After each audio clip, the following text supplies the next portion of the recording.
Baru saat ini saya menerima beberapa video dari teman saya yang menyampaikan ada seorang pendeta yang menyampaikan bagaimana meningkatkan imunitas tubuh kita. Nah, saya akan review dan memberikan reaksi dari video yang beredar ini. Saksikan hingga selesai. Tuhan juga berpesan agar kita banyak berbahasa roh. Bahwa orang yang berbahasa roh akan meningkatkan sistem imunnya.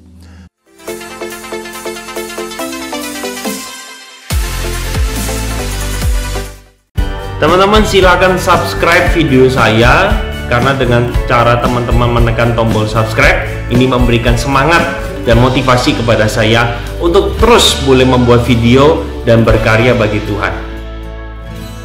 Halo teman-teman semua, kembali lagi bersama dengan saya Albert Kurniawan dalam YouTube channel saya. Bagaimana kondisi teman-teman semua? Saya berharap teman-teman tetap boleh diberikan kesehatan dan kekuatan sehingga tetap boleh menjalani hari-hari dengan sukacita dan damai sejahtera dari Tuhan. Nah teman-teman, seperti yang sudah beredar video seorang pendeta yang menyampaikan bagaimana meningkatkan imunitas tubuh kita.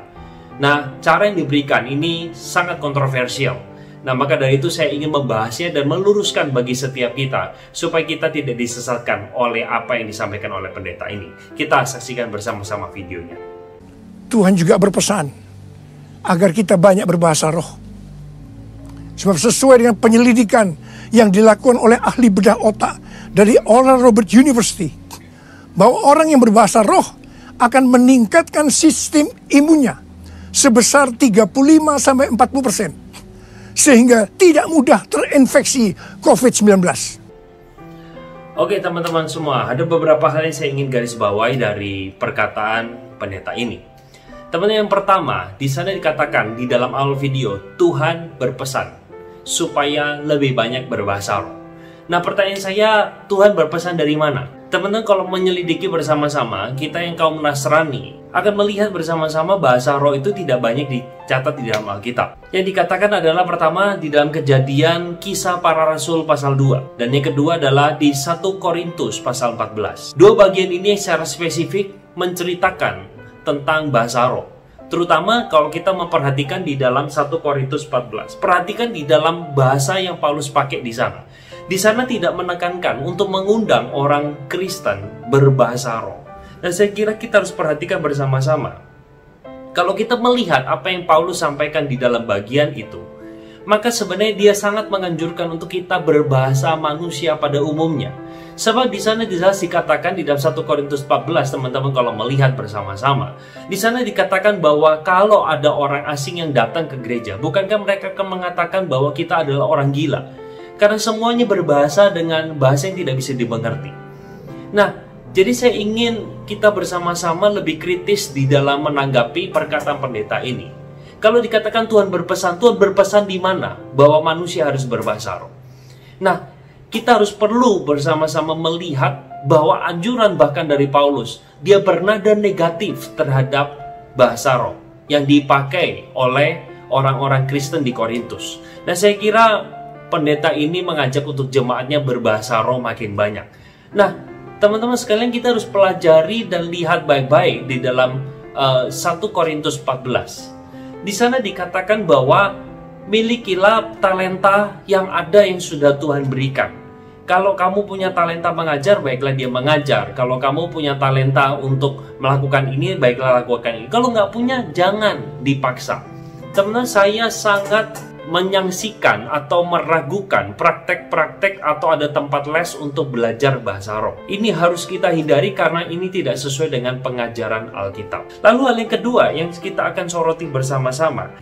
Sebab sesuai dengan penyelidikan yang dilakukan oleh ahli bedah otak dari Oral Roberts University, bahwa orang yang berbahasa roh akan meningkatkan. Dia katakan di sana ada seorang yang ahli bedah otak di dalam Roberts University. Pertanyaannya adalah, siapa dia? Apakah penelitiannya itu ilmiah? Terus tahu dari mana bisa meningkatkan 35% sampai 40% imunitas tubuh?